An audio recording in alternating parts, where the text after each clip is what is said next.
What was your thing again? It was Hairy like, nuts or something? Hairy nut? No, it was bum squeezy. Yeah, bum squeezy. There's actually a backstory to bum squeezy.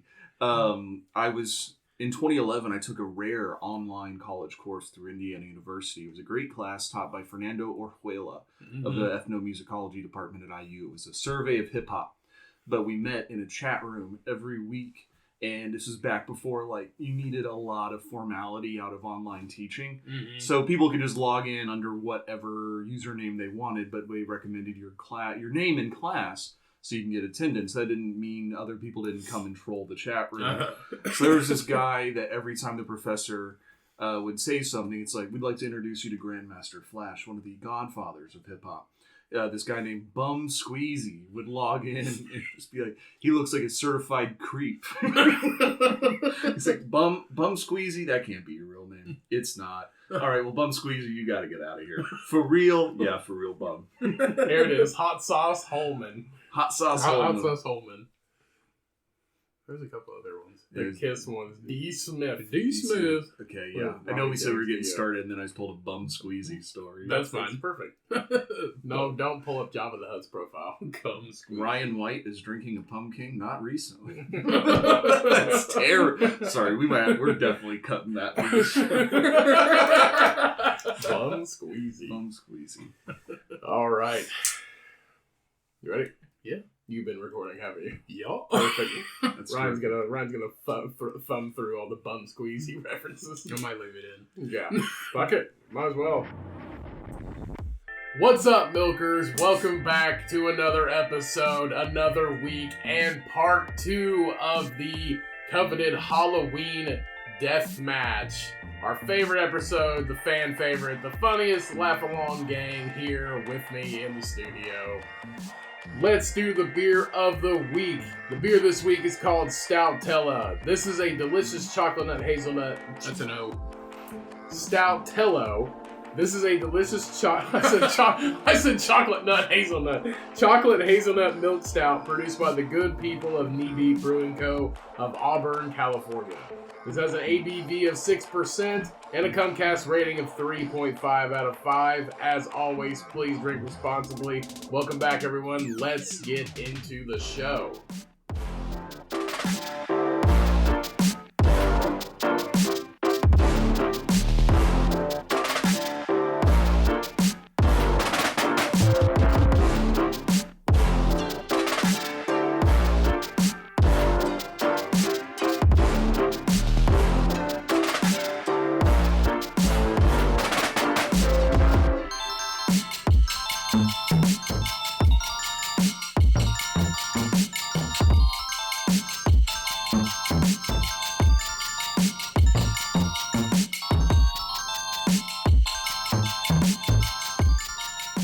What's up, everybody? Welcome back to another episode of the Cummcast. Of course, I'm your sexy, glorious host, Ryan. Joining me, as always, is Cody, and back again, Jeffrey.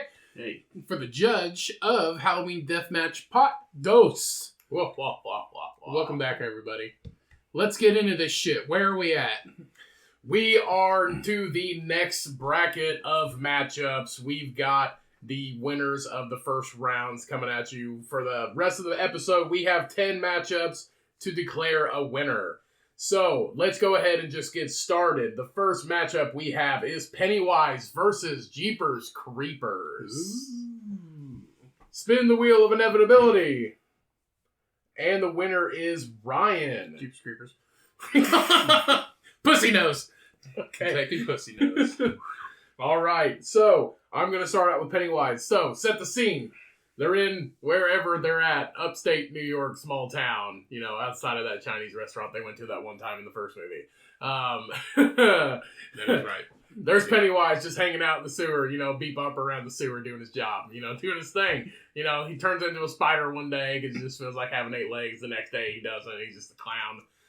Just playing with his little boat in the sewer. And all of a sudden he hears a noise down one of the tunnels and he goes, "Oh, what is that? Georgie, are you alive?" I hope you got your arm ripped off. You have your arm back? And he goes to investigate because that's what Pennywise does. He is a part-time investigator by night. Mm-hmm. And private eye, if you will. That's what he's known for most of all, For actually. sure. Private Eye Pennywise. Private eye Pennywise. Yeah. Pennywise P.I. Solving crime, stealing babies. So he walks down the disgusting tunnel past the dirty pair of underwear that doesn't belong there, and he investigates. He turns around the corner and sees this giant pussy-nosed bat thing standing in the middle of the tunnel, and it uses his... I can smell you. and it's Jeepers... Smells funny, I bet. It's Jeepers Creepers, and he's hauling a victim through the sewer. It turns out church basements got overrated. PlayStation, like Wi-Fi hooks up way better in the sewer. Never thought. Yeah. So he goes, "Ha ha ha! What are you doing here?" And Jeepers Creepers, of course, doesn't talk. He's just like flaps his weird nose, and he goes, "I smell a fresh victim." And then 3, 2, 1, go fight. And so Pennywise is he feels like he's no match in his clown form, so he changes to his mutant spider form. He goes after Jeepers Creepers. Jeepers Creepers doesn't have much room to fly. He can't spread his wings, so he just tries to go hand-to-hand combat. Unfortunately, Jeepers Creepers, no match against a giant clown spider thing. So Jeepers Creepers takes him out one arm and leg at a time, and because he only has 2 of each. And basically, Spider stomps him, cuts Jeepers Creepers' head off, and he hasn't killed his victim yet, so he can't grow another one back. And then Pennywise takes Jeepers Creepers and Jeepers Creepers' victim back to his little basement bedroom lair in the sewer, and finishes out his life, killing little kids with sailboats. Nice. So Jeepers Creepers and Pennywise, they're facing off, right? Jeepers Creepers, known for stealing the younglings. Every movie, teenagers, all that shit. That's what he likes. He smells what he likes and attacks. Wants to ingest them and Smells gain what more. he likes of attack. He does. Yeah. He's a foodie.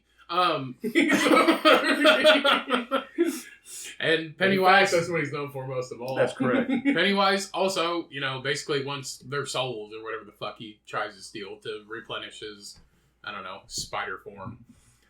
So Jeepers Creepers is pissed off because he smells a little boy that Pennywise has caught. Jeepers Creepers goes into the sewer. They end up facing off. Jeepers Creepers inevitably can't die. He can replenish. He can heal whenever he sleeps. All that stuff. Pennywise is just a figment of imagination. The actual clown, just a figment of imagination. Gets down there, finds the spider dude. Jeepers Creepers has all these arsenals of weapons. Has the fucking throwing stars. Has his actual powers. Belly button throwing stars. Yeah. His strength. Has all these weapons that he's made out of skin and bone. And they end up facing off. The spider is just a fucking spider. That's it. Jeepers Creepers is fucking chilling. Giant alien spider. Yeah, the giant alien spider, but he's also a fucking bat. A Batman with a tweeter nose. He contains multitudes. He does contain multitudes. Very like an onion. He has many layers. That's correct. Shrek. Parfaits, The yeah. Shrek of the sewer. Exactly. So they face off. Jeepers Creepers ends up fucking grabbing him, ripping off all his legs, throwing stars him in his bright lights, and kills him, knocks him dead. And that's it. Jeepers Creepers walks out victorious out of the sewer with a fresh load of bodies. This is a difficult decision. I don't know who's texting me. Maybe I hope we're not under attack. But both. Okay, so in the first podcast, I was judging based on who I think would actually win this fight. Mm-hmm. This is a pretty close draw down the middle, since it seems like they're both in the sewer in both ones, and it's just one of them kind of claims the other's loot. I don't know. It's difficult to say, but I feel like in the pantheon of Halloween and monsters, I have to give it to Pennywise. And just like that, Jeepers Creepers, a.k.a. Pussy Nose McGee, is out of the running. I don't know what it is that would do Jeepers Creepers in. Maybe it's the novel coronavirus. He doesn't wear a mask. Doesn't need to. Yeah. It's really difficult. I feel like, we've hit this point where, as compared to mere mortals like Ted Bundy, in the literal sense, Tedward Bundard, that eventually we're going to have paranormal versus paranormal. It's going to be hard to tell. Both stories were very competitive, but at this point, I got to say Pennywise probably just has the home field advantage. It's like Duke in the Sweet 16. Yeah. They've been here before. They'll be here again. I got to give it to Pennywise. Yeah. Moving on, we have, for the next round, we have Alien, a.k.a. Xenomorph, versus Angry Molesting Tree. Ooh. Forgot about the amped. Yes. Jacked up a Mountain Dew molesting tree. The winner is me, and I'm going to go out on an extreme limb here, and I'm going to go with the angry molesting tree. A limb. A limb. Did you mean to do that? No. Okay. Alright, Xenomorphs. We'll leave you to it. Alien versus angry molesting tree. So I'm guessing it's just one. I get one alien. You have always only had one alien. Cool. Well, So- there's the alien in the mouth. So 2 aliens? Technically. Yeah. Okay. There's baby mouth and big mouth. Big mouth. Yes. Yeah. Dick, big mouth. Big baby mouth. So, alien in the angry molesting tree. The angry molesting tree decides to move into, I don't know, some neighborhood. He can physically move. Hold on. He moves into Glendale. He moves into Glendale. All right, Mom. I'm leaving home. Yeah.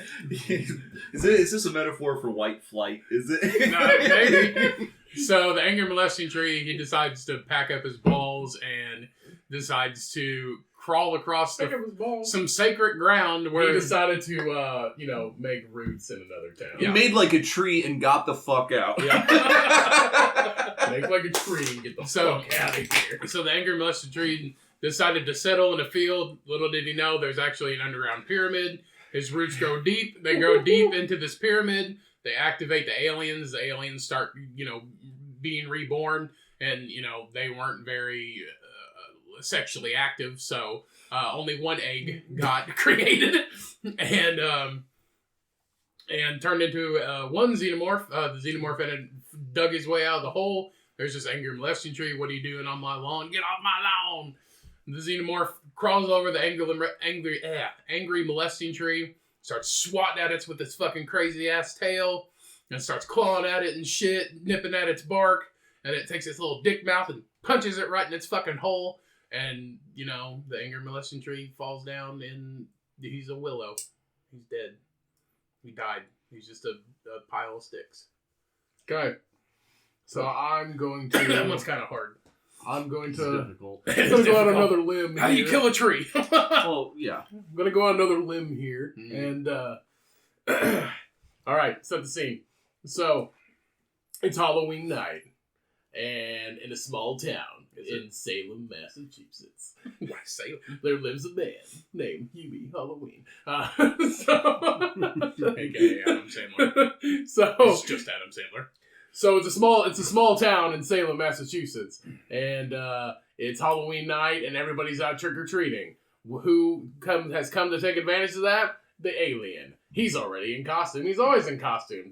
Come to take care of all the little kids of Salem. Ooh, and Not a fan of children, huh? nope, not at all. No, fuck them kids. I think he is a fan of children, honestly. Who's he gonna molest? Yeah. Come to take the kids of Salem, Massachusetts, and their candy. All of the Reese's Take Fives that he can have. So he's storming the town. Everybody thinks he's in costume, but he's really a giant monster. The angry molesting tree lives in Salem, Massachusetts.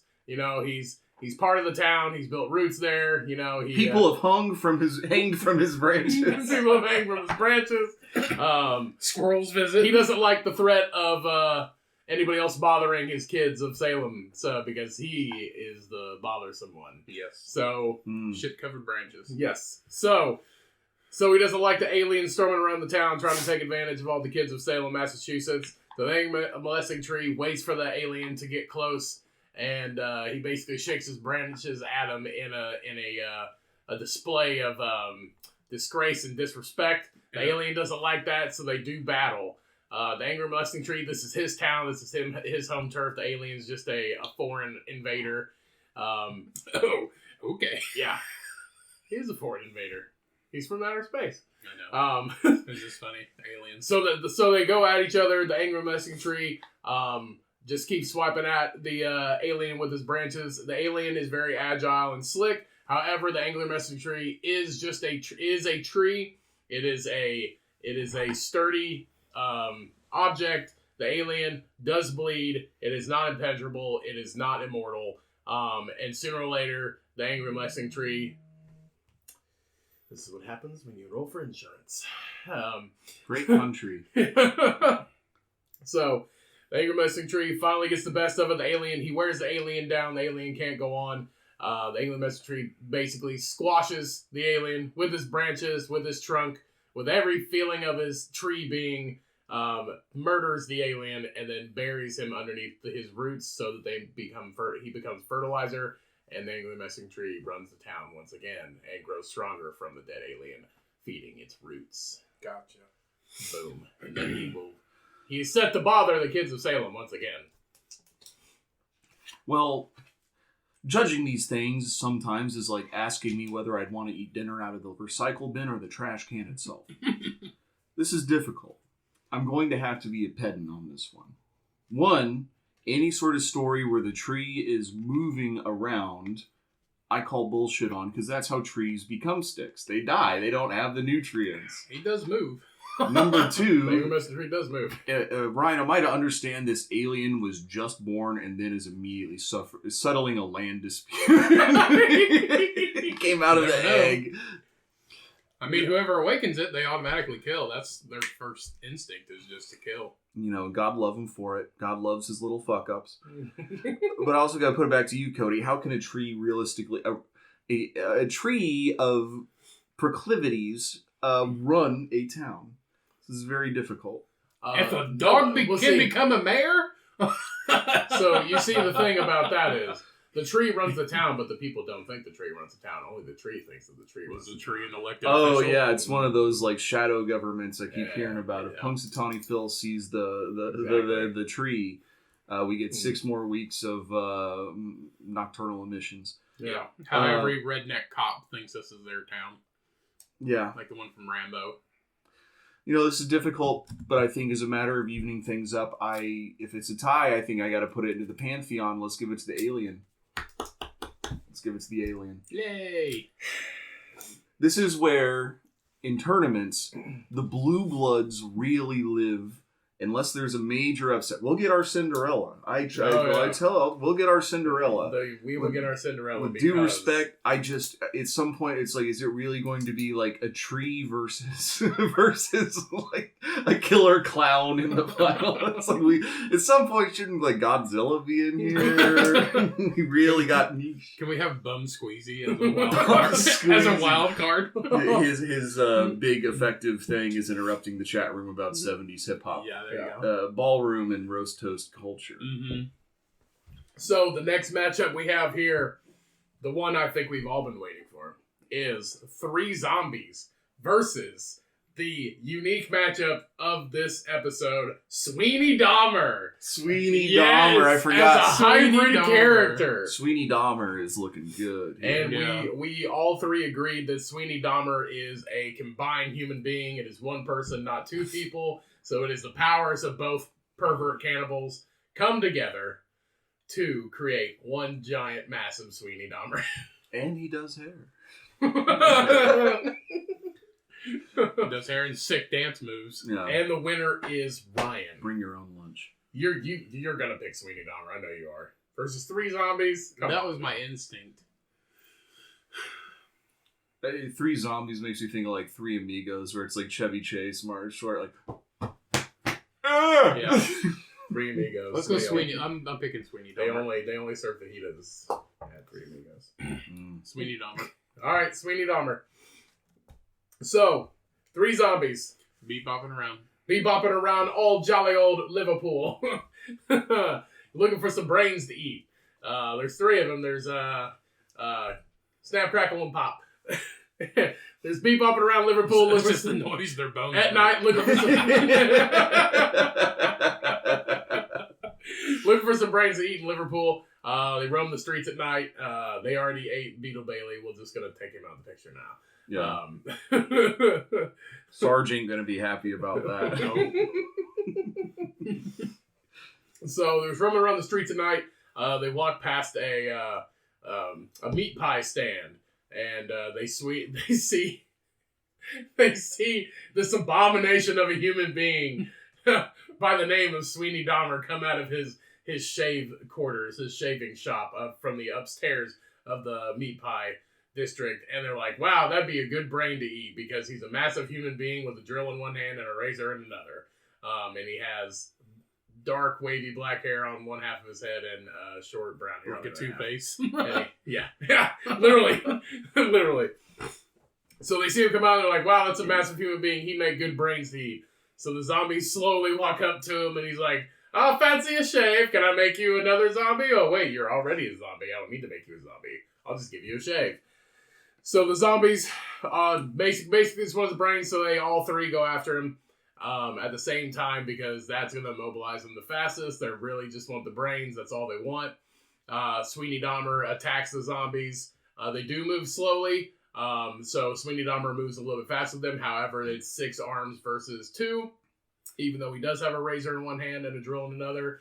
The zombies slowly but surely subdue him because they already are deceased. So the only way that you can kill them is the brain. So the Dahmer side tries to drill into their skulls to destroy the brain. He is no match for 3 zombies versus 1 person.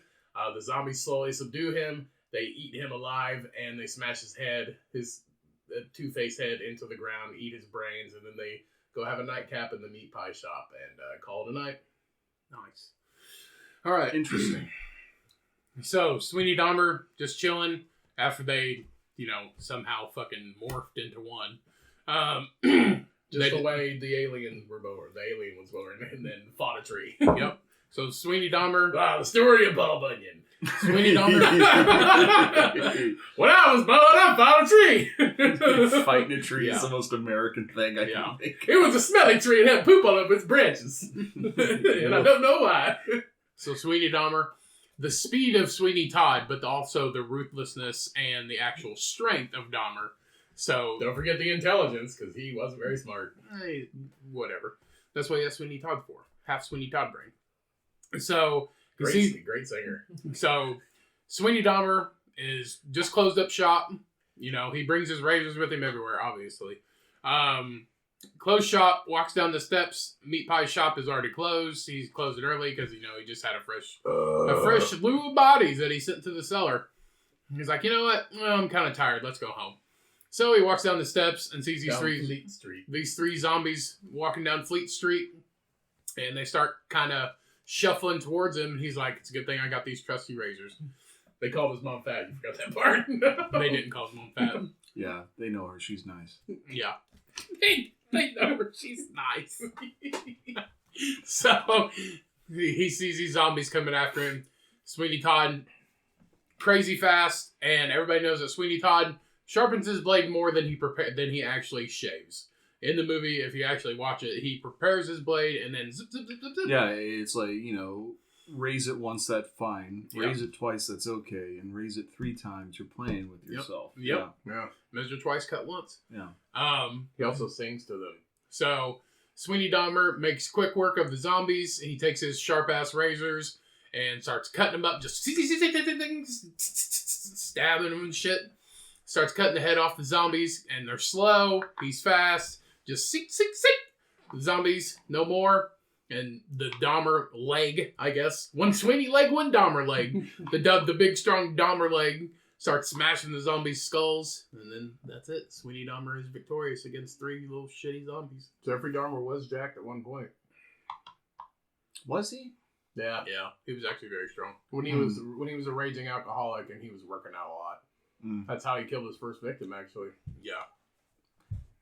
I think that's part of why he killed his first victim. I think he's just also, you gotta have a certain heart to I think he worked out like 3 or 4 times a week. Jeffrey Dahmer... since he was like 13. Jeffrey Dahmer didn't understand no means no.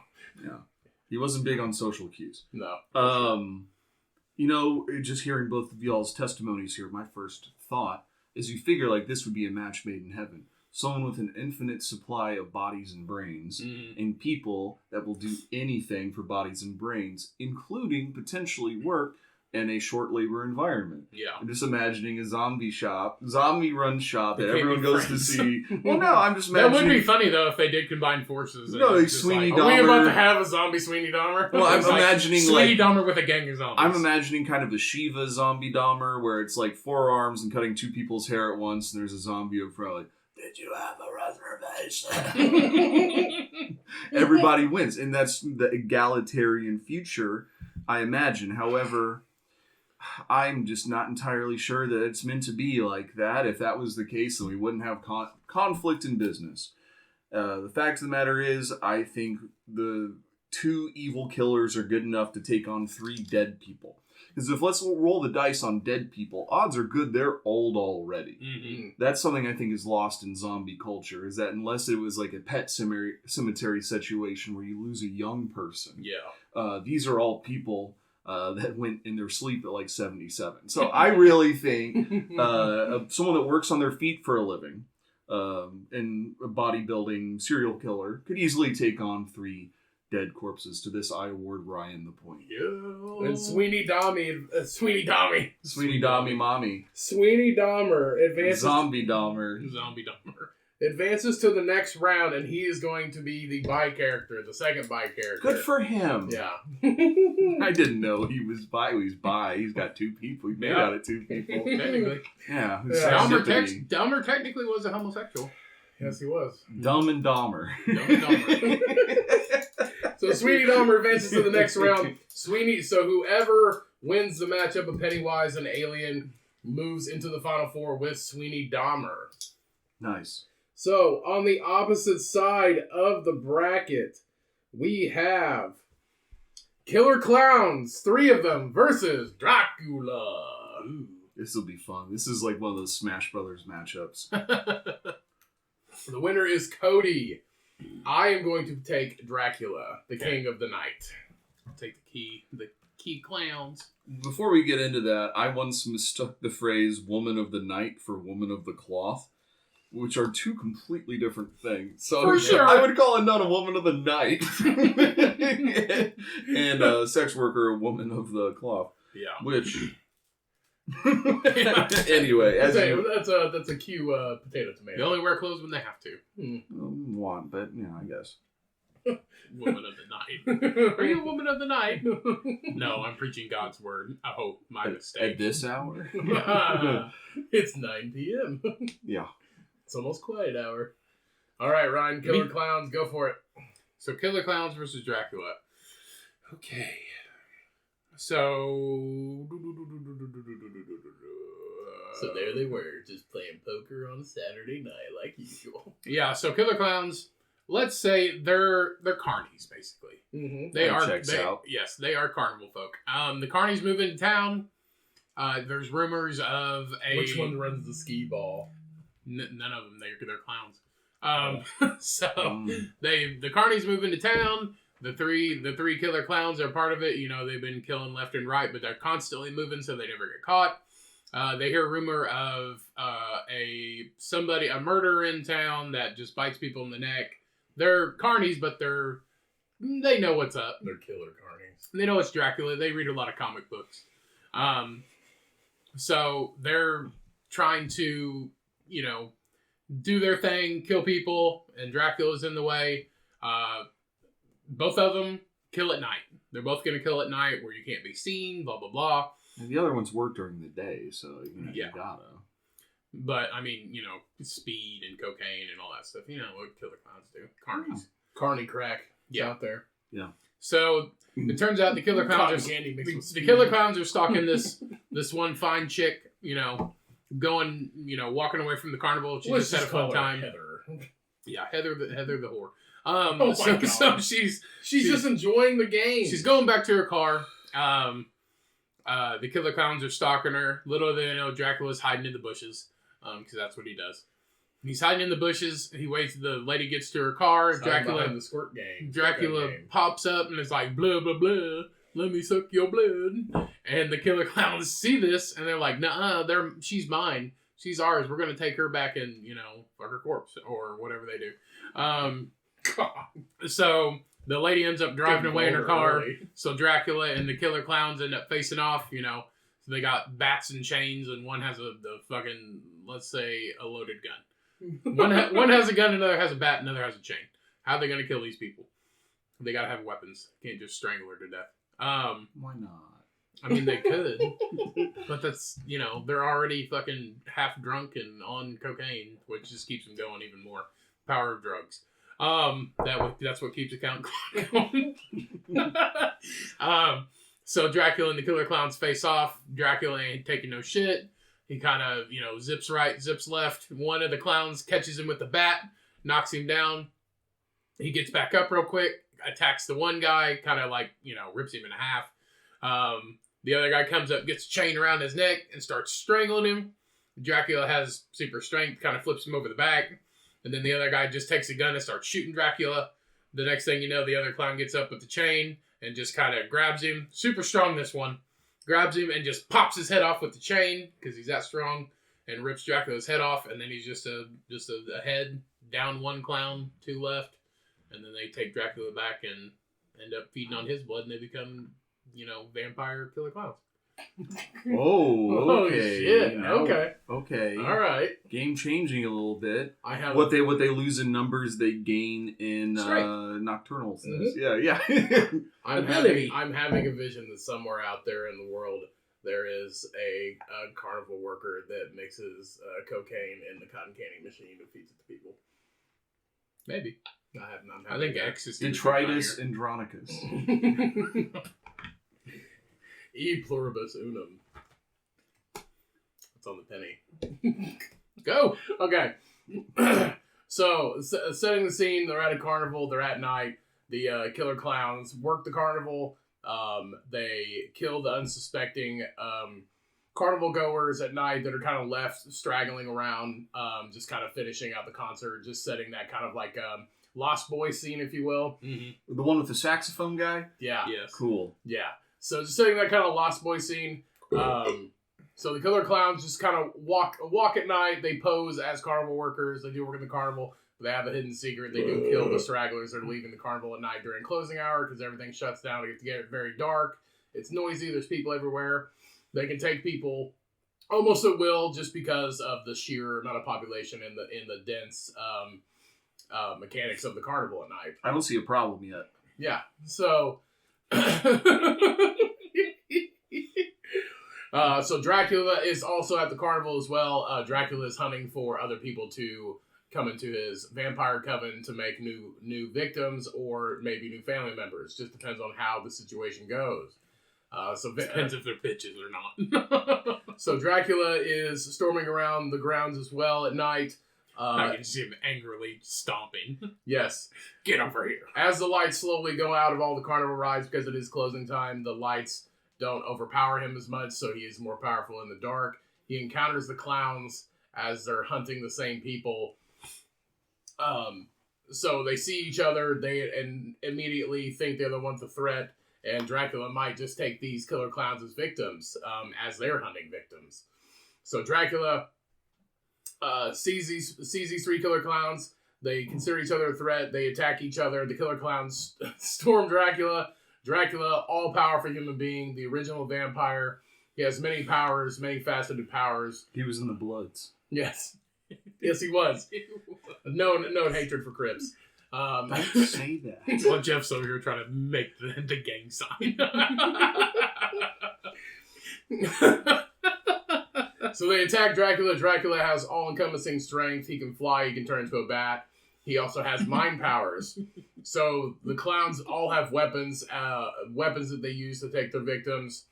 Dracula actually doesn't need to overpower them at all. He uses his mind powers to essentially make all the other clowns think that they're the enemy. And the clowns start attacking each other. They slowly, one by one, kill each other until there's one clown left.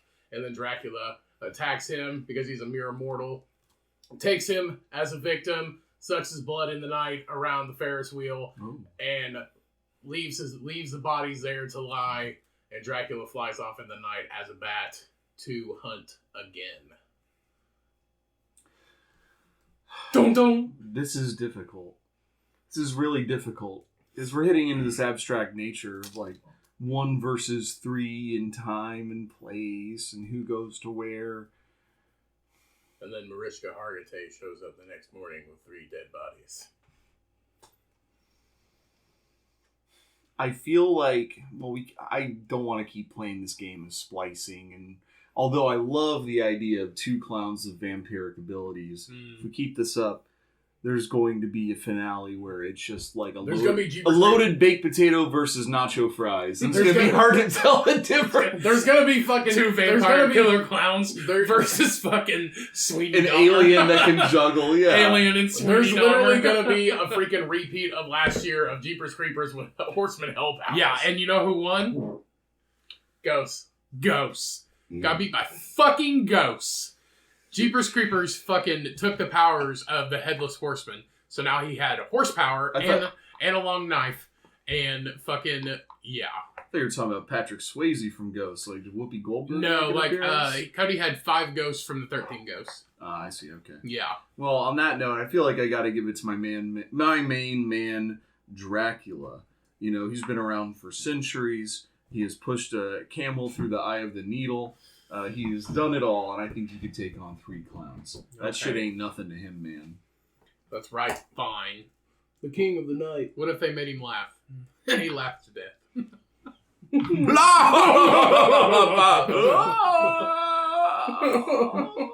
Weak heart Dracula. Had a weak heart. Yeah, he's known for that most of all. Mm-hmm. It was all the red meat. It was. Red meat. He actually had an infected tooth. Sweet tooth. That fucking fat tooth. Fat tooth. So the next matchup we have here is a very good one. It is Bigfoot versus Leatherface. Ooh. It smells already. It does. Hot stink, swamp ass, and nut fog. Yeah, I'm right. ready. It does. Leather. With the humming of a chainsaw in the background. Ooh. And the winner of this draw is Ryan. Bigfoot. All right. Bigfoot versus Leatherface. So Leatherface is back home on the farm in rural Texas, just hanging out, killing straggly teenagers as they drive by, get their car. I think their car Bigfoot breaks in down. Texas is skunking. So. Yeah. So so Leatherface is just at home on the family farm in rural Texas, killing teenagers as the car breaks down, hanging out with the family, playing euchre on Friday nights, their usual stuff. Yeah. And all of a sudden he hears a sound, a scream from the woods as he's playing euchre with his family. And they walk out. His scream was at a yodel. No, Georgia's jungle. There was... Have you ever watched Bigfoot shows? Like Bigfoot hunting shows? No. So a lot of them are like Bigfoot experts, quote unquote. Sure. And I remember I distinctly remember an episode where I was watching it one time just for shits and giggles. And one of the guys, so-called Bigfoot experts, he was like, can you show us they were hunting Bigfoot, and like, can you show us your Bigfoot call? So he just stands there in the woods, he goes, all right, brace yourself. This is going to be loud. And he just goes, oh! And that's like his Bigfoot yell. He just yells into the darkness. And then they're just like, wait. And nothing happened. Sucker dick. Get some of the back. You weren't trying to fucking sleep. Shut the fuck up! Yeah. I gotta work in the morning! It's 4 a.m., you bum! Say it, don't spray it. So they emerge from their house, the whole family does, and they encounter Bigfoot on the front lawn, and that is a battle cry that they will answer. Leatherface grabs his chainsaw and turns it on. The family goes and grabs all their guns, so it's technically the family versus one, but Leatherface is like, I got this. I'm the same size as this Bigfoot, and he only has ape strength, and I have a chainsaw. Leatherface is 5'9". 5'7". Not the same size. He's like, I got a chainsaw and my protective dead mask on. So Leatherface storms at the Bigfoot. They run at each other. The Bigfoot starts swinging at Leatherface. Leatherface starts swiping at him with his chainsaw. Takes off takes off the hand of Bigfoot. Bigfoot screams. He's wounded. He tries to get at Leatherface again with his other arm. He can't do it. Leatherface swipes again, cuts off his other hand. Now he's a handless Bigfoot, screaming in the night. Leatherface then cuts off his legs. He's immobilized, and then cuts the head off of Bigfoot, and then he drags the body with the help of his family and the grandpa in the wheelchair and takes him down to the basement, and everybody eats Bigfoot for supper. after they finish their euchre tournament. And then Leatherface makes a Bigfoot mask. Cool. All right. That was probably the cutest ending of yet. How sweet. Share it with the family. Just in time for Halloween. Yep. Yeah. So 364. So Bigfoot's just doing what he's doing, chilling in the woods, hanging out, Bopping around the woods. He comes into a clearing. And kind of notices Leatherface standing on the porch. Doesn't think nothing of it. Kind of just slurps back in the woods. Leatherface sees this. He's like, you know what? It's getting kind of chilly out in Texas. You know, it's supposed to be 55 tomorrow. I think I'm gonna make me a Bigfoot coat. So he chases after Bigfoot. Family stays at home because they're fucking useless. So Leatherface takes off with his chainsaw into the woods. Chases after Bigfoot. Bigfoot, very mysterious, can hide in this wooded area. He's brown, trees are brown, dirt's brown. So Boob's brown. People can get pictures of Bigfoot, but it's very rare. Only in the open. So only that one time when he walked across the creek. Yeah, it's very good at in hiding. like 1985. That's when Yeah. someone got him at his best. Very good at hiding. That's Got the why. right angle. Yeah, that's why he's very mysterious and lurks around. Leatherface is just kind of stomping through the woods with his shitty ass limp that he has. Got the chainsaw fired up, chasing out this, and running around making noises, grunting through the forest, and making that noise he always does. Yeah, he's very noticeable. Bigfoot, Boom, motherfucker. Bigfoot, yeah. Hi. My name's Jerry. Bigfoot senses the presence of Leatherface, and he can hear his chainsaw, so he kind of ducks down and hides. Leatherface can see the tracks in the ground. Very good Navajo tracker, Leatherface is. Yeah, that's what he's known for most of all. Yes, the tracker. He can barely see out through the mask, but he can see them big feet walking through the woods. Yeah. So Bigfoot kind of hides and lurks and kind of sneaks around, catches Leatherface going through the woods. He ends up running past him. Bigfoot senses that Leatherface is after him. Bigfoot sneaks up behind him and dumps him on the head, and then grabs him back to his lair. Leatherface wakes up. Bigfoot goes fucking apeshit and just gorilla pounds him into submission. Leatherface is no more. Steals a chainsaw and, chops down trees for the woodland creatures. Ends up starting a business, a logging company. Gets his life together. He does. Yeah, Gets a day job and has a couple kids and, a big-titted wife. Big-titted Bigfoot wife. There you go. Sponsored by Husqvarna. Camping World, big titty goth sloth wife. Yeah. Goth sloth. God. That's how I describe Bigfoot, kinda. Goth sloth. We're getting into the nitty gritty where I could see either of these folks winning, but I really see just like everything that Leatherface could possibly bring: chainsaw, the strength of a 5'10" individual, the formidable will of a Texan. I really think that Bigfoot will have encountered it then. Yeah. Yeah, and I'm just trying to be wary of like Bigfoot in northwestern United States, probably a lot of indigenous culture, a whole lot of group attacks. So I feel like if there were even a Bigfoot to be hunted, the fact there's like a Bigfoot left, that I don't think Leatherface could pull it off. Well, he could pull the face off, but I don't really think he could pull the match off. So I'm going to give this one to Bigfoot. Yeah. All right. We don't have gas stations called Leatherface in Indiana. No, we don't. No, we don't. There is, so when I was in college, Ryan and I went to Vincennes, and right across the river is Illinois. And the coolest thing happened when I was there, just kind of exploring the next town. In the next town in Illinois, the first town you come to, I think it's called Lawrenceville, Illinois. There was a Bigfoot gas station still there.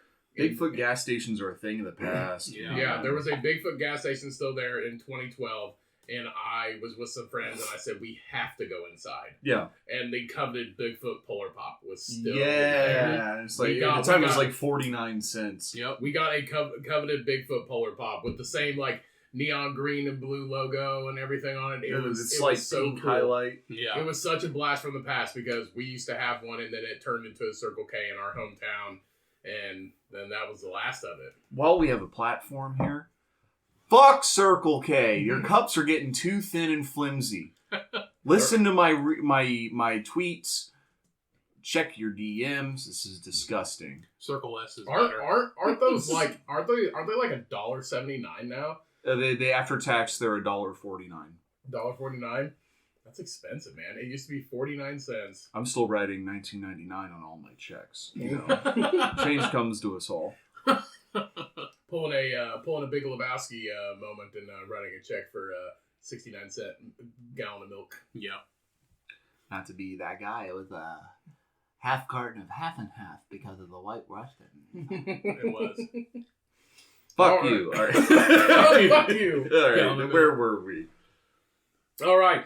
The next matchup, we have 3 rapping ass goblins, the RAG, back in the house.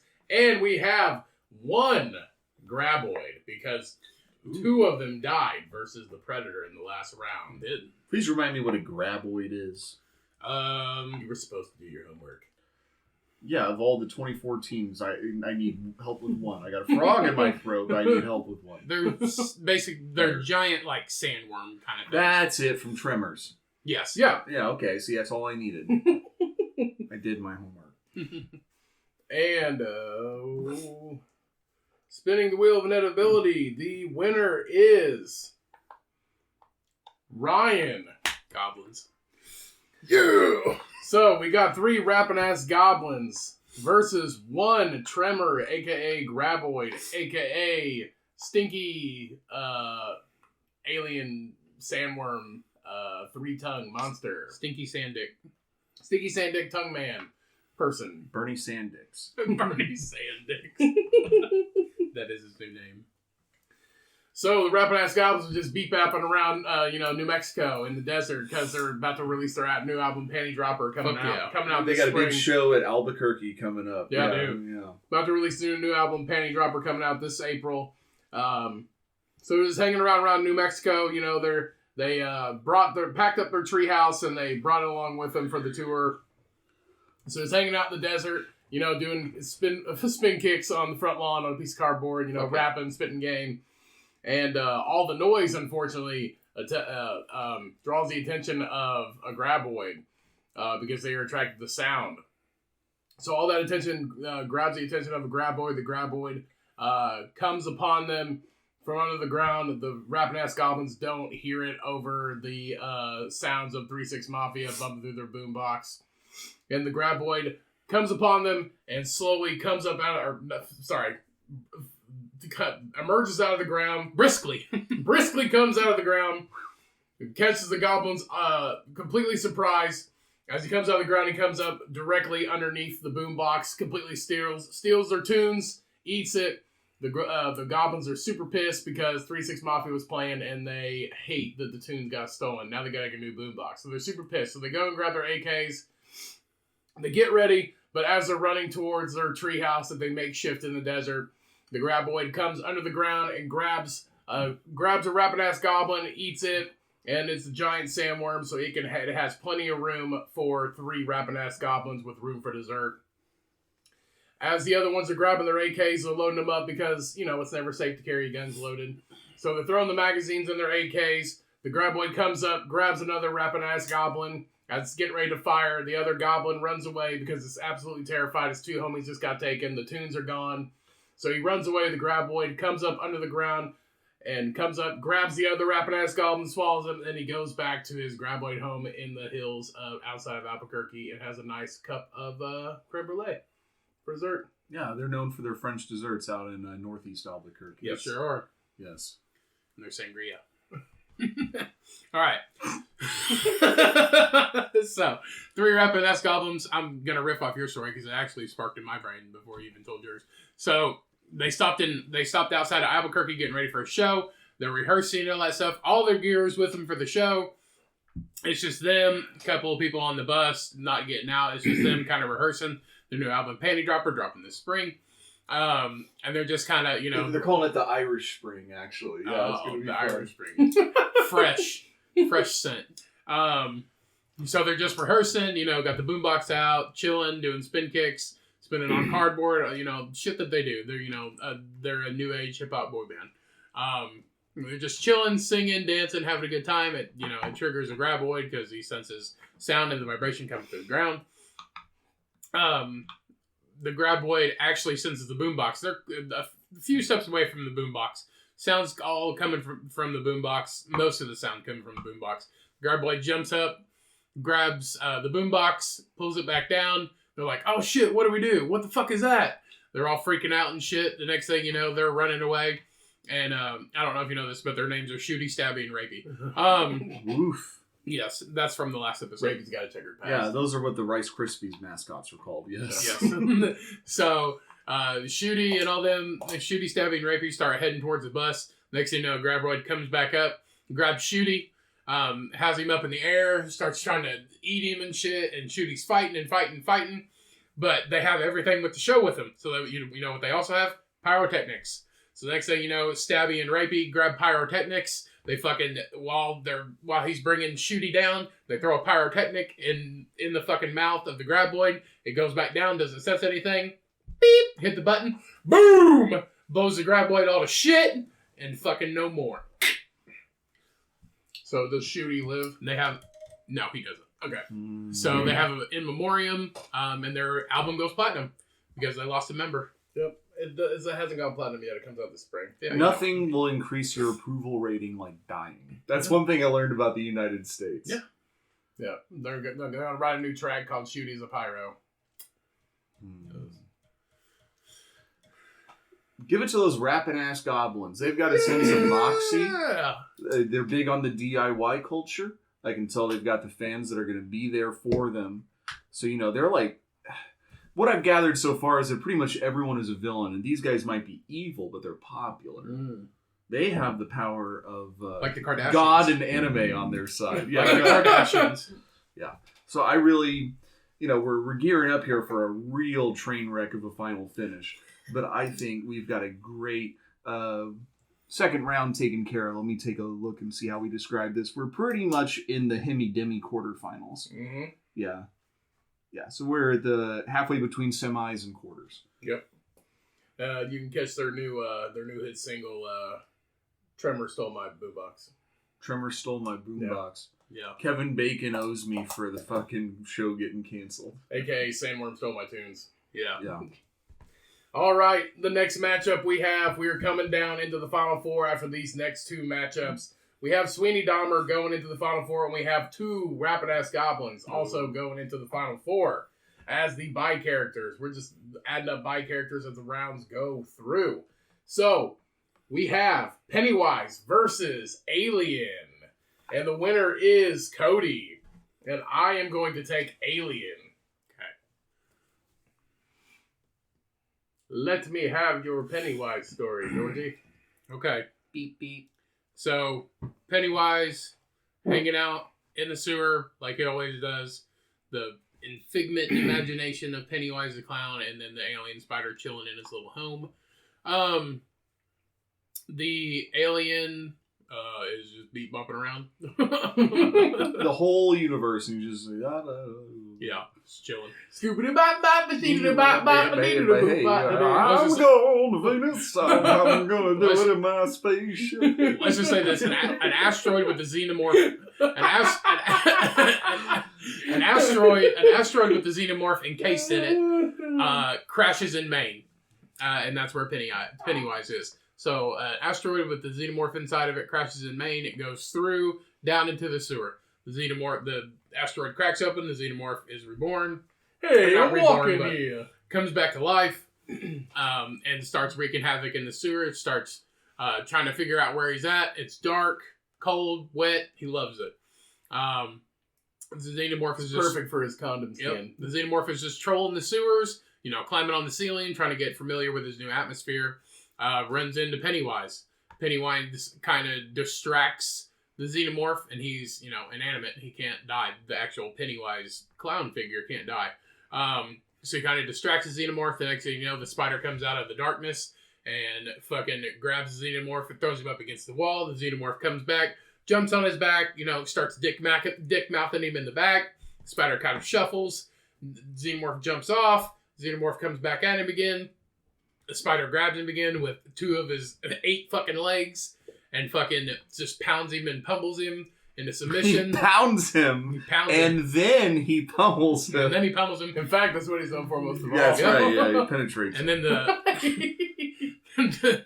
and then the xenomorph kind of stumbles and then gets back Turns up. out his condom skin Yep. is too thin. And then falls back Couldn't down. handle the pressure and He's the bleeding. friction. He's bleeding everywhere. He just got landed on by a giant ass spider, and then the spider grabs him, drags him in, cocoons him up, and strings him up, and that's it. Xenomorph is just cocooned in a web. All right. So, so the alien has found a new home in Maine. It just so happens to be a sewer. So Also, also he lives in a nice suburb. Yeah. So it just happens to be a sewer in Maine. He's found his new home, his new territory, where he can make a lair and breed new babies to take over the small town of Boston, Maine. So May as well be. so he's just scoop bopping around the sewer. You know, she would bop bop mosquito bop bop. It's really like I don't know. Skitty bop, the bobby bob, you skitty bop. So he's just bebopping around the sewer, you know, doing his thing, making his nest to build his new lair. Just so happens that at the other end of the tunnel is Pennywise. They had no knowledge of each other until they saw each other. Until Pennywise. What heard are that- you doing here? Yeah, that's when they knew each other. That's when Until Pennywise heard the sounds of smooth jazz coming from the end of the tunnel. So Pennywise goes to investigate because everybody knows Pennywise hates jazz music. He's more of a blues man. So Pennywise goes to investigate. He sees the alien. They encounter each other. They assume each other's a threat. Alien comes after Pennywise, crawling on the ceiling because they can crawl everywhere. And and shit. So so he's crawling on the ceiling after Pennywise. Pennywise is like, "Look, alien, I got a boat." Alien's like, "Fuck you, I don't like boats." So he comes up to Pennywise, and Pennywise distracts him with a balloon, but that didn't work for very long because aliens are made of balloons. Their skin's basically rubber. So That's what they're known for most of all. so the alien comes up to Pennywise. Pennywise tries to throw his giant alien spider at him. It didn't work. The alien, the other alien, destroys the spider, comes after Pennywise, and Pennywise might be a figment of imagination, figment of fear. He might be unkillable. The alien is also an alien from outer space. He's a monster. He's a creature of the sewer now. So comes after Pennywise. The alien grabs him, wraps his tail around him, subdues Pennywise, and then he punches him in the skull with his dick tongue and eats his brain from the inside with his baby mouth. And Pennywise is dead to no longer haunt the sewer. And then the body of Pennywise is used to harvest the first babies of the alien. Nice. In 3 to 6 weeks because they breed fast. Yeah, and they're also arriving from apparently a phone-in commercial from the 90s. Yeah. Sponsored by Trojan. That's what they're known for. Yeah. The worst part, to quote Brad Pitt in Inglourious Bastards about fighting in a basement, is that you're fighting in a fucking basement. Yeah. Mm-hmm. It seemed like it's really kind of a square fight here. It is Pennywise's home, though. And that's why I'm awarding it to Pennywise. I don't care if you're an alien. If you live in the sewer, odds are good that you're going to win the fight in the sewer. Again, we're talking Elite Eight, Final Four territory here. The It's coming down to the wire, yeah. You're like, aliens don't like boats. He arrived on a spaceship, man. I imagine it's not a don't like thing. It's a don't. He doesn't have sea legs. He has like 12. Why doesn't he have sea legs? Do they not have water on other planets? I'm sorry, are you uninformed?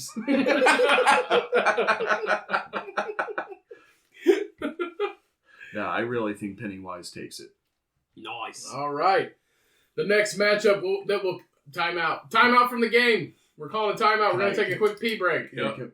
No, we're just still going. Okay. No, go ahead. timeout. Oh, okay. I thought it was like, okay. Call a timeout. Taking a quick pee break. The judge has to reset his mind. I thought we would stop recording, but you're welcome to keep recording while I pay the whiz tax. No, we're good. We'll stop. The judge has to reset his mind and drain the main vein, as they say. All right, everybody, we're back. Let's go. All right, the final matchup until we complete the final four. We have Dracula, the Prince of Darkness, the King of the Night, the Lord of the Vampires, versus the Bigfoot. Ooh. And the winner is Ryan. Let's go Dracula. Of course you would. All right, so we've got Bigfoot versus Dracula. So, setting the scene, we've got Bigfoot just hanging around the woods, just bebopping around the woods, doing his thing, being Bigfoot, being the ape of all knowing and unknowing, because he's very stealthy, very sneaky sir. He's like not stealthy. He's very sneaky sir, like the waiter from Mr. Deeds. Yeah. Very sneaky sir. So we've got Bigfoot. He's just bebopping around the woods, just hanging out, doing his thing. Just trolling the Bigfoot hunters of West Virginia, with his fake stick throwing and cracking a stick every now and again. He says, "Oh!" Yeah. And the little campers are like, "What was that?" It's Bum Squeezy. Yeah, it's a ghost that goes around grabbing asses. Hashtag Bum Squeezy. Tweet your friends. So just hanging around the woods, and he encounters Dracula on his nightly patrol. We're setting the scene again. Dracula's in the woods. He has turned into, but we're turning him back into his medieval times because Bigfoot is that old. So back in medieval times, and only thing Dracula has is his horse and a sword. And I would prefer the show. Medieval times. Medieval times. So Dracula never leaves home without a sword and his short sword. And he has a horse, of course. He's doing his nightly patrols of his area, and he encounters Bigfoot doing his nightly routine of just bebopping through the woods. So Dracula sees Bigfoot. They encounter each other. Bigfoot considers this a threat. It's a strange creature that he has never seen before. These are his woods. Dracula's just doing his nightly patrol of his quote-unquote land because everybody thinks they have to have property. So Dracula rides towards Bigfoot. Bigfoot encounters this as a threat. Bigfoot punches the horse in the face. The horse is okay, though. No horses died in the making of this scenario. Oh. The horse is okay. Dracula gets thrown off of his horse, but in the process, he stumbled quite a bit. He's thrown off balance. Bigfoot then does his call of his yell of pride and prejudice. Yeah! Hey, buddy! Runs at Dracula. Dracula draws his sword. He swipes at the Bigfoot. Bigfoot uses his massive ape strength arms to block it. It does injure him a little bit, but not enough to cut through all the way through Bigfoot. Bigfoot knocks Dracula's sword out of his hand and then grabs him by the head and slowly squeezes his head until it pops like a little white head on Dr. Pimple Popper. As he screams in agony, the head of Dracula pops off. He cannot grow back, and then Bigfoot goes on his own and takes the horse with him because they shake hands and be like, all is well, buddy. Sorry, it was just part of the job. You got 4 legs, I got 2. We'll work this out. Didn't mean to punch you in the face, but I had to, had to win this fight. The horse understands. The horse goes with Bigfoot, and they live together in harmony, horse and Bigfoot. Do they fuck? They do not. They're his best friends. Noted. What a fuck? breed. His best friends can fuck. What a breed. 2. That remains to be seen. Check your Pornhub tabs. Yep. Horse and Bigfoot. Hashtag monkey horse. You know what they say about big feet?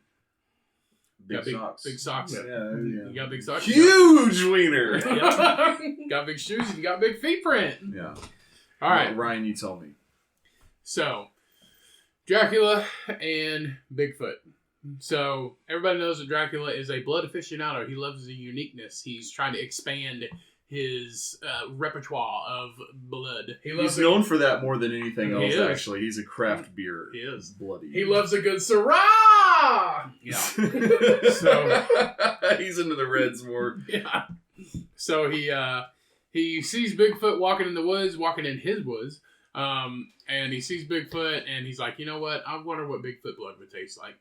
So he's Chicken fried steak. He's wanting to make a little Bigfoot blood smoothie and put a little Salt Bay action, some flaky salt right on top, little garnish on there. Sea salt, yeah. A little bit edible So- around it. Yeah. So he sees Bigfoot. Bigfoot's just strutting around. Dracula can be unnoticed if he wants to be. Kind of sneaks it behind Bigfoot. Bigfoot kind of hears a stick snap. He turns around and Dracula is standing there and says, "Good evening." Bigfoot is freaked out, takes a swing at Dracula. Dracula's super fast, kind of dips and dodges. The ape throws. So hairy, I love it. Bigfoot throws a wrench, and he's like zip and zop and dodges the wrench. He's bebopping. Bebop. He's zip and zop, beeping it back. Scooting that hi hat. Dracula comes up. Uppercuts Bigfoot. Bigfoot falls back. He comes up, starts swinging at Dracula again. Dracula's zipping and zopping, scurrying around him.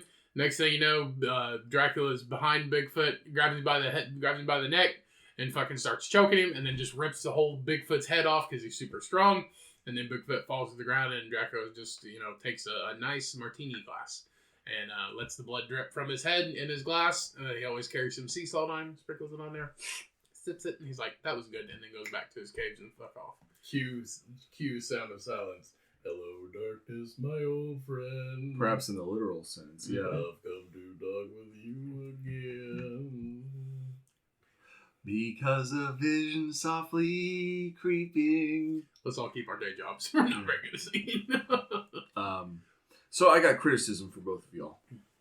One, how could Dracula, a man that can turn into a bat at a moment's notice, get thrown from a horse? Two, how come both of you have the head of the opponent being ripped off so equally? And three, did anyone consider whether this happens at day or night? I mean, obviously night. You think Bigfoot's just going to go around during the day or during the night? All right. Tis Number woods. one. Answer to number one. He's surprised that he punches the horse in the face because they're both animals and they become best friends afterwards. So You ever punch someone in the face, become best friends with them? I would say Dracula is a No, superhuman but I'm sure being, but a that's horse happened. is still a fucking horse. So a horse gets spooked by a Number fucking two. stick. Number two, the reason why we both have their heads being taken off because we're twins and we think alike. How do you stop the heart and remove the head? Number three, Instant death. if we set the scene during the day, there would just be Bigfoot. That's fair. This is really difficult. It is, because I will concede some points that are mutual. You have a protagonist that is energized, physically superior, tall, familiar with dealing with questionable Caucasian people, wanting to know what you're up to on your own business. Mm-hmm. These two are perfect opponents. I really feel like the ability to leave the ground just to flee is worth more than not being able to. And I think that Dracula is going to be the person that beats Bigfoot one-on-one. Dracula could return and retreat. Bigfoot could not. I agree. Points Dracula. Point to Dracula. Give it up to the 2 points, actually. The blood-sucking hippie. Yeah. All right. We are now in the final four. Yay. We have four of the finest Halloween monsters that have ever graced this deathmatch board this year. Courtesy to Jeff for the choosing. Thank you again, Jeff, for being with us and for ensuing your expertise on this gracious evening and last week for this special occasion here It's a on the pleasure. Cummcast. It's a really good time. Pardon me as I look through your fridge. No, you're fine. But it's been a real good time just goofing around with It has y'all. been great. This is what childhood is supposed to feel like. Yeah, It's exactly. really good. Yeah. Staying young. So as we come down into our Give me another beer. So as we come down into our final four, we have four heavy hitters. And we have Pennywise versus Sweeney Dahmer. And on the other side of the bracket, we have Dracula versus Goblins. Yeah. Two rapid-ass goblins because one of them died. Yeah. So now that we are down to two because Shooty passed away, we have the first matchup, Pennywise versus Sweeney Dahmer. And as I spin the wheel of inevitability, it is Ryan taking this. Give me your matchup, sir. Pennywise or Sweeney Dahmer? I'm going Pennywise. All right, so it is Pennywise versus Sweeney Dahmer. I'm starting out with Sweeney Dahmer, the duo of cannibals, the creator of corpses and reanimating them. The dick-eating hairdresser. One of them makes corpses. The other one eats them. The prison barber. Yeah. The prison barber. The bodybuilding prison barber. It's a circle. One cycle of life. The bodybuilding prison barber that also has a background in making chocolate. He made chocolate? Oh, yeah. Jeffrey Dahmer did, yeah. Yeah, he worked at Famous Amos. Ambrosia. Yeah. Ambrosia chocolate, yeah. That heinous anus worked at Famous Amos. I'll tell you that much right now.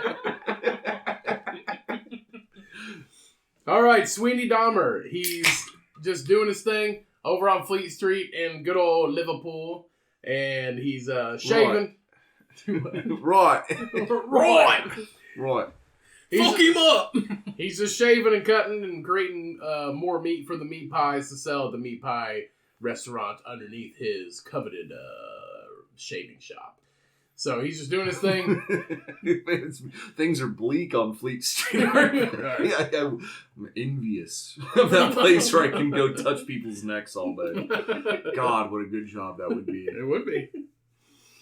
So as he's exiting his shop after closing up for the night, he's just singing to his razor as the Dahmer side of Sweeney Dahmer just I'm so lonely. Sits in silence and just repeatedly just presses the trigger on his drill because that's all he really did. He has a lot of anxiety. The drill helps with that. So as he's walking down the stairs after closing up for the night, he's just about to go have himself a nice pint of ale and a meat pie fresh from the oven as the smell radiates through the street. Cuddy Budweiser. Budweiser. As he walks down the stairs... Oh, mate, a Bex. A Bex.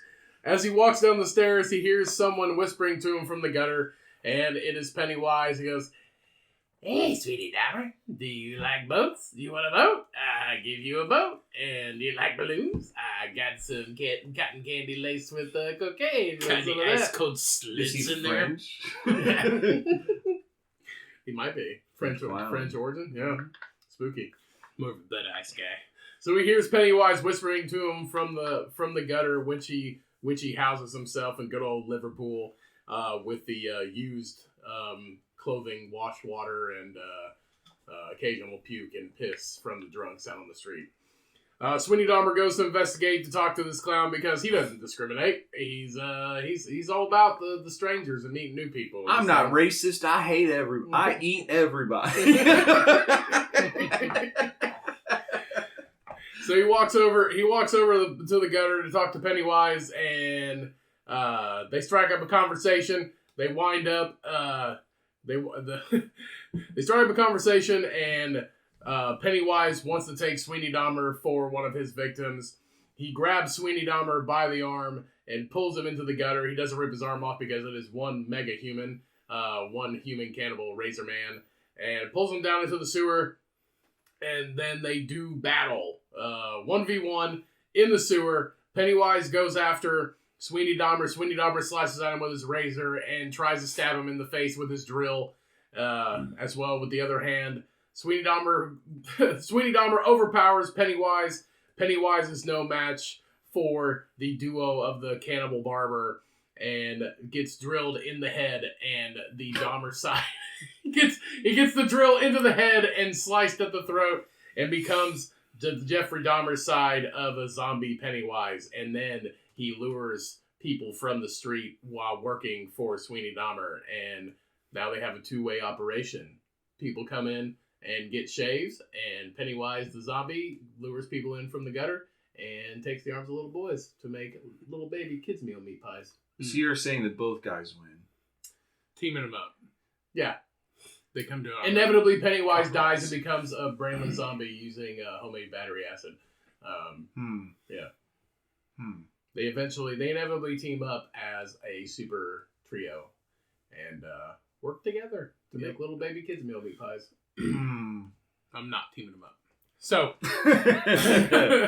sometimes you just gotta work together. Yep. So Pennywise chilling in the sewer, right? He ends up, I don't know, his alien space fucking craft where the spider, is housed, lands, in the water and ends up floating, and it's right under Fleet Street, right under the meat pie shop. The Fleet Creek of Meat Street. Yes. Yeah. So he ends up setting up in the sewer right under Sweeney Dahmer's shop. Sweeney Dahmer does what he does. He cuts necks, pulls the lever, Cashes checks. sends Both. slashes necks and cashes checks. Very good. He pulls the lever, drops the bodies down in the basement. The meat pie shop's still active. They still have to grind the meat, the big ass grinder down in the basement. Yeah. Also, the sewer grate in the basement. Pennywise wants in on this action, and he's like, "Why is all this blood running through my sewer?" He ends up finding the sewer grate and sees Sweeney Dahmer. Also, the inspiration for the very popular app, the big ass grinder. Yeah. That's what I use on 420. So he ends up seeing Sweeney Dahmer through the grate. Pennywise does, grinding up the feet to make the meat, and taste the feet, not the heat. Yeah. And sees the big ass oven. You can't take the meat, get out of the kitchen. So Pennywise is staring at Sweeney Dahmer grinding up the feet to make the meat for the meat pie. How neat. Huh? How neat. How meat? How neat. Shut the fuck up. Neat. I'll go. Gotcha. Please go on. Gotcha. So Pennywise does what he does. He's a he's a charmer. He gets people down in the sewer. He's a charmer. Everybody loves clowns. Famously, that's how he got, the kids down in the sewers, just by his genial nature. And, You like my hair? Voted most likely to succeed. When's the in high last school. time you took time for you? Yeah. Voted most likely to succeed in high school. He knows he can't Clown get. college. Clown college. He knows just by their actions. He knows Sweeney Todd kind of runs the show, and Sweeney Dahmer is just kind of there on the sidelines, just for the brute strength and for also his ruthlessness of the bodies and all that stuff. Yeah. So he kind of gets up under the sewer and sees him and starts talking to the Dahmer side of Sweeney Dahmer. And he's like, "Hey, what's your name?" "My name is Pennywise." "Oh, I see you got a dick in your hand. There's all kinds of dicks down here in the sewer." So Dahmer's like, "Oh, I like that. Got all kinds of slits down here too." Slits, sluts, Slits. slats, slots. We Slits. got them all. What's the beer? Slits. Schlitz. Slits. Got all kinds of schlitz down We got here. fucking PBR down here, goddammit.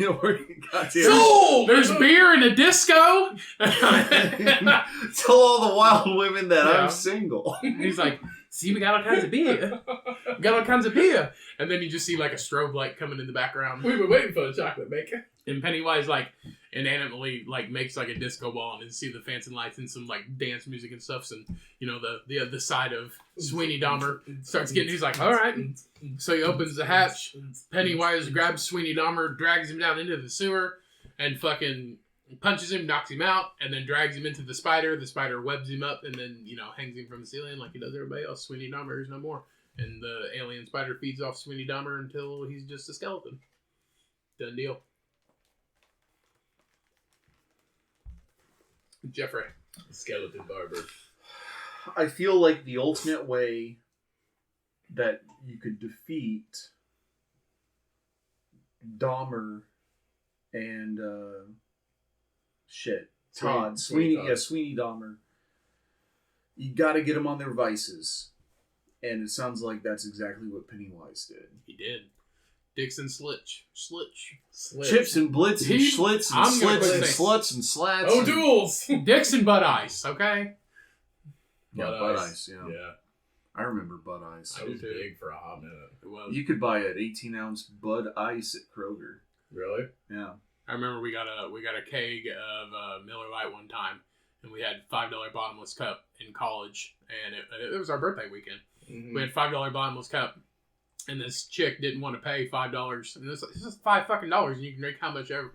Yeah, want you're till we underage. floated Let it. us free booze for $5. That's the story here. So she didn't want to pay, but she still wanted to drink it. So we ended up just pouring Ham's Light in there. She's like, "Man, this is the best beer I ever drank. Cake beer tastes really good." And it was like, "That's fucking Ham's." We never told her. We never told her. We never told her. No, What's- give her the Play-Doh cave allegory. Yeah. Let What was- her die with What that. was the Bud Light that when we were in college? Platinum. Bud Light Platinum. Bud Light 8% Platinum alcohol. came out when I was 21 years old that month. It came out when we were 20, I Yeah. think.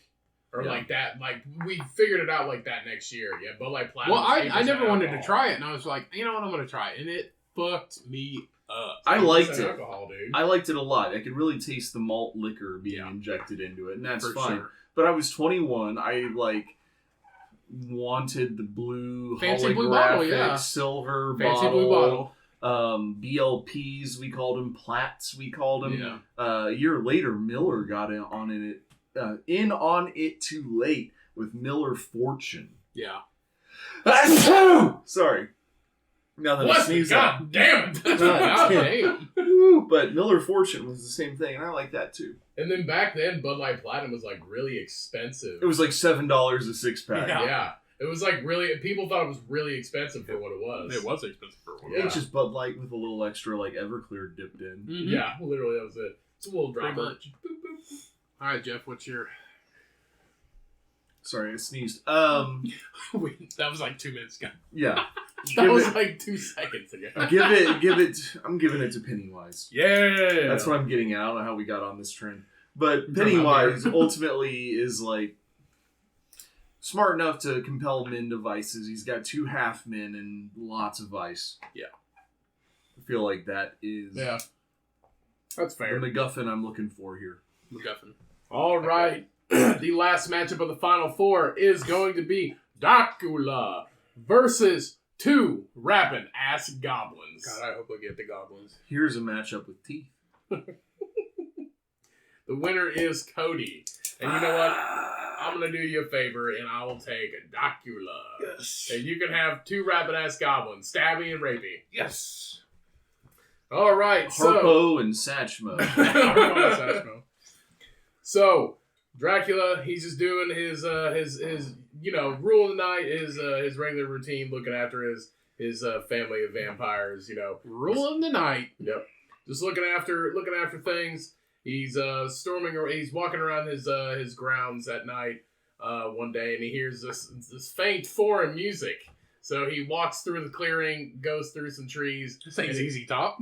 Yeah. And he sees 2 rapping ass goblins doing spin kicks on their front lawn, hanging out in the treehouse, listening to 3-6 Mafia, spitting game, just practicing their new album. And he walks up to him and encounters them. He walks up to him and he goes, "So what are your names?" And he goes, "So I'm Stabby. And I'm Rapey." Yeah, but what are your names? He goes, "That's strange names. Would you like to be a part of my family?" And they go, "Fuck no, man. Our album's dropping in April. Penny dropping. You should check it out. Get the fuck out of here before we shoot you in the face, motherfucker." And so he's like, "I don't like that tone. I shall suck your blood, and not teach you how to do your ABCs, because that's not the same vampire." Is there a spelling vampire I'm unaware of? Sesame Street. That's Count. He doesn't spell. Or He Count. doesn't spell, you dumb piece of shit. He doesn't spell, you dumb piece of shit. He might cast spells, but he doesn't spell. Okay, whatever. Same fucking thing. This- Numbers and letters, same thing. GOPLINS.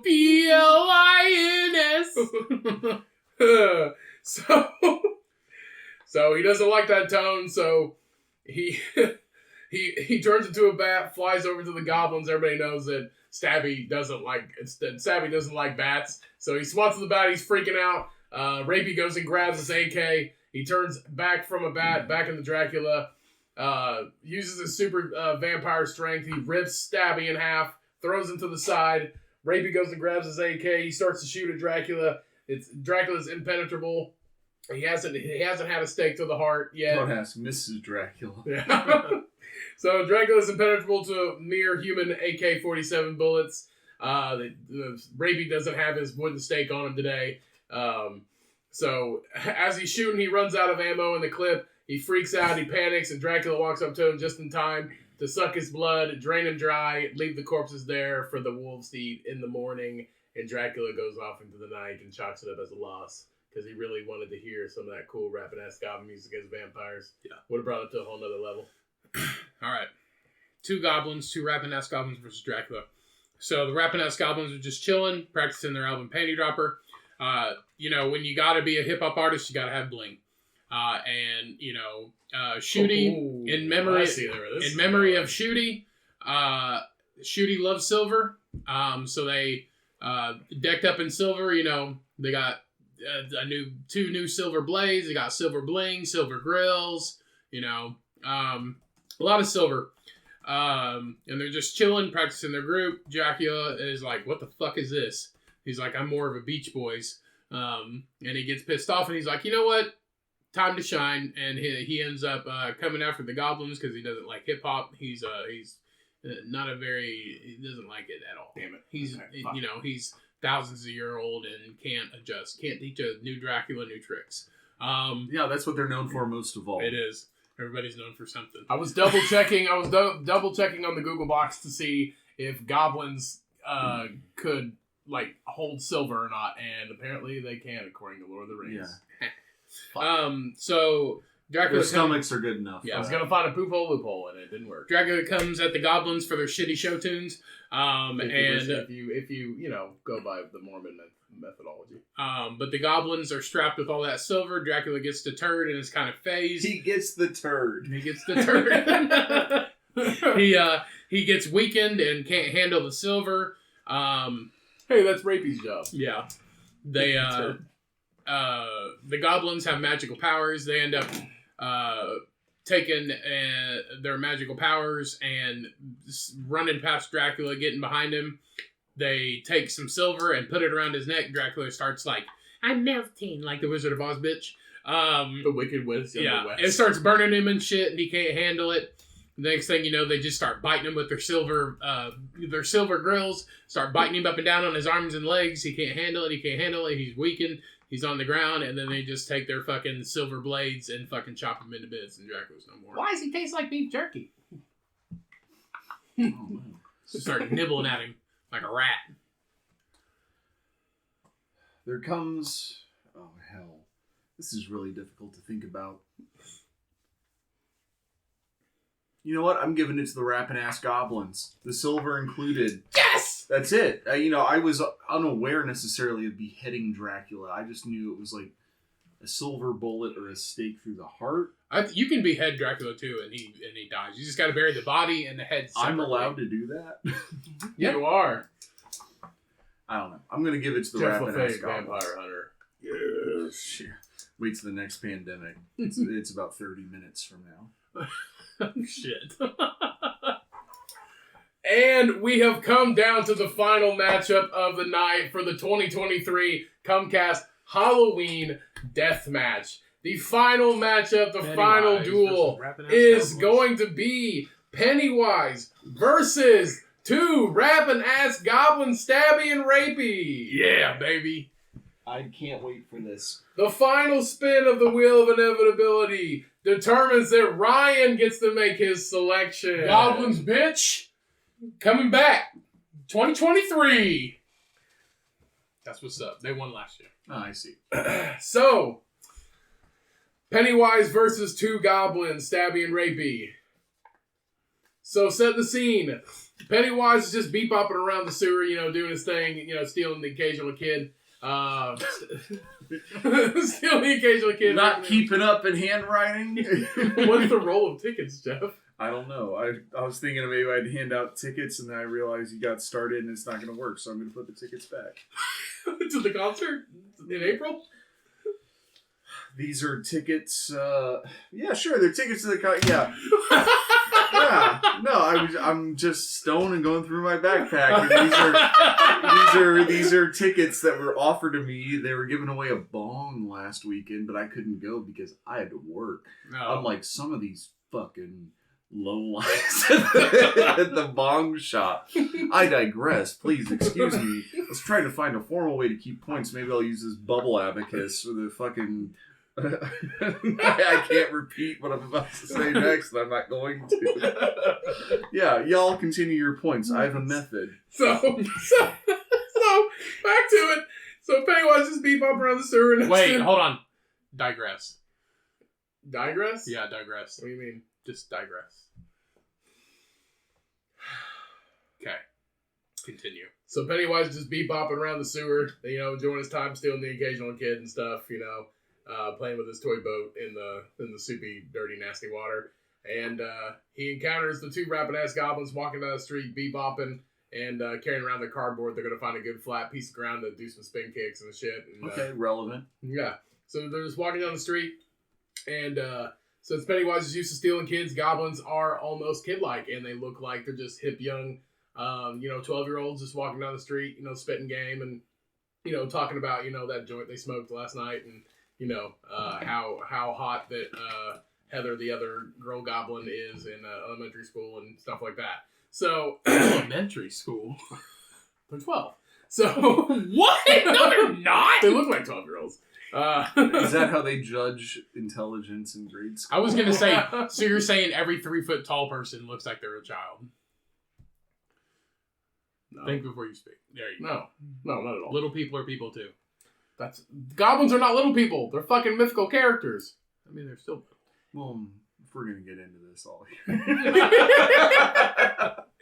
Anyway, so they're just walking down the street. Pennywise sees them. He mistakes them as kids, so he lures them over. He's like, "Hey, what's your name? I'm Pennywise. Do you like balloons? I'm Like- Stabby and I'm raping. Those are weird names. No, I'm Stabby. I'm Rapey. Are they Dutch? No, they're what we're known for. Woof. And we're gonna be a rap crew someday. Oh, I love rap music. Yeah, Pennywise, totally. He's got money in his name. Have you heard of Tupac? Penny for the money, wise for the game. Don't trip, son. You know the name. Oh, that's a good one. All right, so he introduces himself, and they're like, "Nah, man, we're gonna do some spin kicks down here at the park, down here at the skate park. Pretend to be cool. We're gonna spit some game, do some spin kick shit, man. Get out of here." Nailed it. Nailed it. No, you should come down here. I've got 3-6 Mafia's gold album down here. You should come check it out. Do you want to stay? Fly. Is this what the whole podcast is coming down to? A 3-6 Mafia. Oh man, we love 3-6 Mafia. We're gonna come down there. So they hop down into the sewer. They're gonna come listen to 3-6 Mafia's gold album and Pennywise record player. And as soon as they get down there, Is he buying it on vinyl and to keep in the sewer? yeah. There's a really cool vintage vinyl shop down the road. Yeah. He goes there sometimes. Yeah. Sure. Sure. So they get down into the sewer to come check out the album. Sure. So they get down to the sewer to come check out the album. Like, man, where's the album at? You tripping, fool. So he grabs both of them, releases his spider. The spider comes over, he subdues them both, and he slowly, the spider slowly ties them up with its web, hangs them from the ceiling. They carry them back to their lair and hangs them from the ceiling. And then Pennywise slowly eats them piece by piece as they torture themselves. And it turns out he lied to them. It's not 3-6 Mafia's gold album. It's Whitney Houston. And so they die slowly to listening to Whitney Houston's I Will Go On. You back the fuck up. You chose the wrong time to come at my taste. Sorry. I love Whitney. They die listening to the Whitney. fucking queen. They die Whitney? listening to Whitney Houston's I Will Go On because they hate it, but Pennywise loves it. And that is the end of the two rapid-ass goblins saga. No, it's not. So the rapping-ass goblins and Pennywise, right? So the rapping-ass goblins are just chilling. Pennywise, fucking pervert and a creeper, okay? Staring at people through the fucking sewer. Oh, Yeah, we're right. aware he's not a Yes, savory exactly.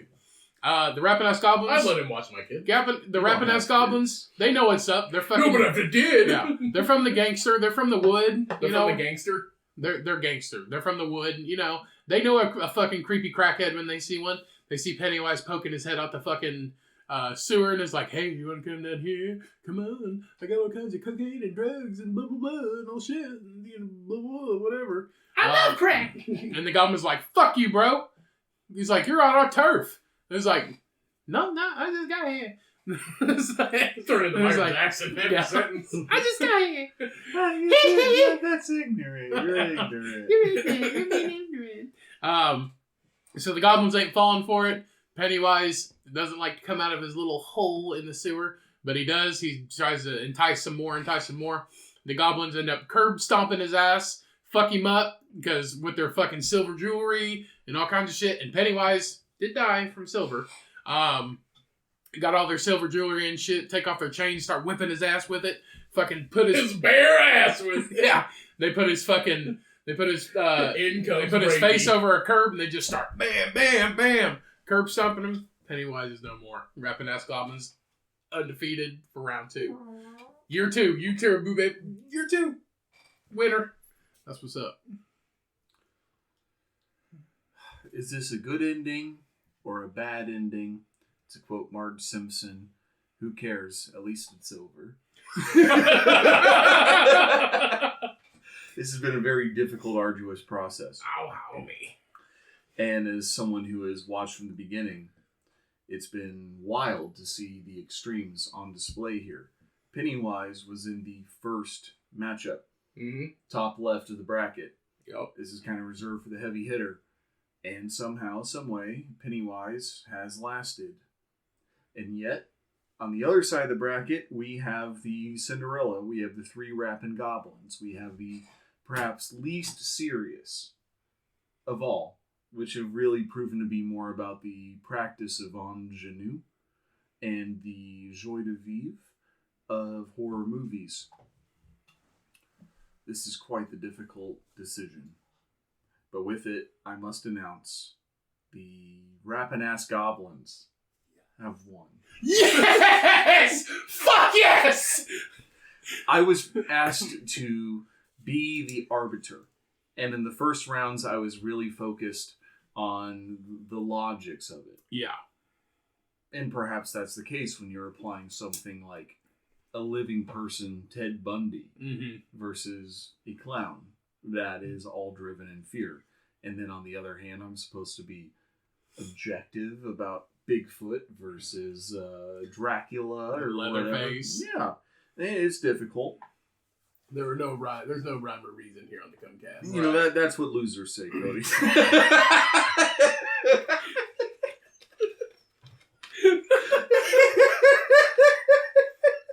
I love you so much. I'm sorry, that was the meanest thing I could have said. I love you so much. I love you too. Stroke. What the fuck? But in all honestness, I've done my best not to burp or fart. You fucking sneezed like a freight train earlier. Yeah, you ever hold back a sneeze? You can't.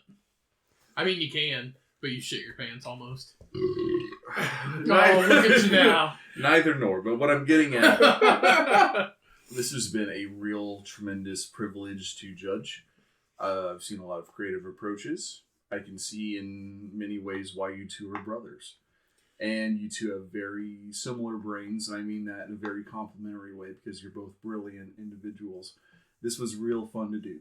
I feel like ultimately, as mainstay that Pennywise was, old guard, the rapping ass goblins epitomize why we get so interested in Halloween. Yes. It is about novelty. It is about expression. It is about identity. It's about absurdity. And while Pennywise really is like he was the blue blood, the Duke that made it to the final game, here we've got the UNLV that surprised everyone. And if you watched college basketball 40 years ago, that would make a lot of sense.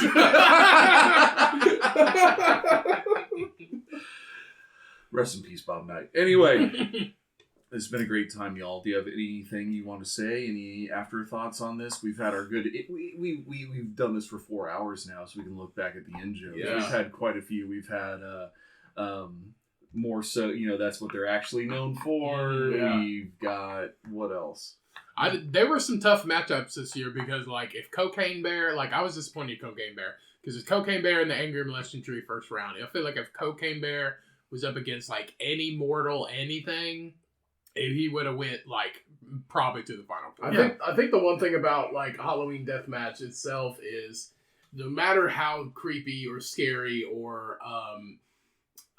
just immortal or just how notorious a lot of these characters are, it all just depends on the luck of the draw at random. No, it is. Who the judge is and how much sense the stories make and how creative Ryan and I can be in twisting the story into making it seem like that character that they drew is going to win. And that's part of the fun of this. That's part of the fun of Halloween Deathmatch. That's part of the fun of this episode. And that's part of the fun on just creating this podcast in general and just having this idea of a Halloween Deathmatch 3 years ago and keeping it going because it really is that much fun and it's really creative and it's a great time. And it provides a lot of laughs, which is exactly why we do this. Yes. And we talk about morbid things, but the fact of the matter is, like, there's a saying, funerals are for the living. Mm. We talk about death and threats and the morbid and the unknown because it is a way to appreciate the present. Mm-hmm. Right. And if you're not taking a second to look around and say, I wish I could have a beer with two good friends of mine, what else is there really to life? Exactly. So that's what the implicit horror is to me, is the absence of that. Mm-hmm. So I agree. I You raise ain't having fun, then what are you doing? Yeah. Do it for you. Get into it for you. I'm very, very glad both of you brought me into it. Mm-hmm. We're happy to have you. Yes, we are. And that is it, everybody. It is the end of the 3rd annual Halloween Deathmatch. The Rappin' Ass Goblins have taken it once again. Fuck yes! By storm. No episode of Halloween Deathmatch has ever been the same, and I would be happy. I think Ryan and I would say we'd both be happy to have Jeff back on next year because this has been an absolute blast, an absolute fuck around, gag of laughs, and this is why we do it. It is ultimately so much fun, and we're so happy to have you, Jeff. So thank you again. It is great to just have people and just have fun. That is it. That's why we do this podcast. And that's what I know about it more than anything. Yeah, exactly. So, thank you all so much. We appreciate you so much. Go ahead and share this podcast. Tell your friends. And just spread the word of the Cummcast because we're going to grow this great pig milker army yet. And Yes, we are. we are on still a hot streak right now. We have episode 200 coming at you next week. And we have a theme, and I am going to leak a little bit of it now. I want it to be a surprise. It is going to involve beer, and it is going to involve a previous guest, a dear friend of ours. Just look forward to that, episode 200 coming at you next week. Thank you again, Jeff. Cheers to Halloween Deathmatch. Cheers to the Cummcast. Cheers to fucking Halloween, goddammit. Jeff, do you have anything to plug? Nothing more specific than there is no greater goal to life than to love the ones you're near. That's the only way we can make things better.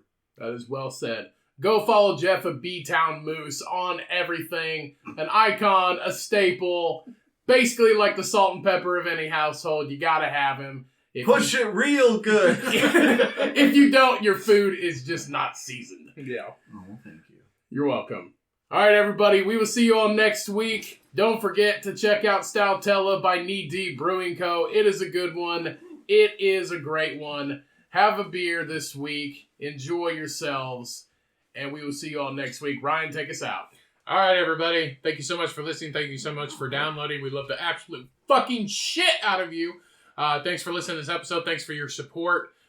We promise we're trying to do better with episodes. Of course, we've given you, 4? This will be the fourth one in a row. And we got another one planned for next week, so that's fucking fantastic. You won't see us for 6 months. So we're doing great at keeping track of that and doing everything that we can.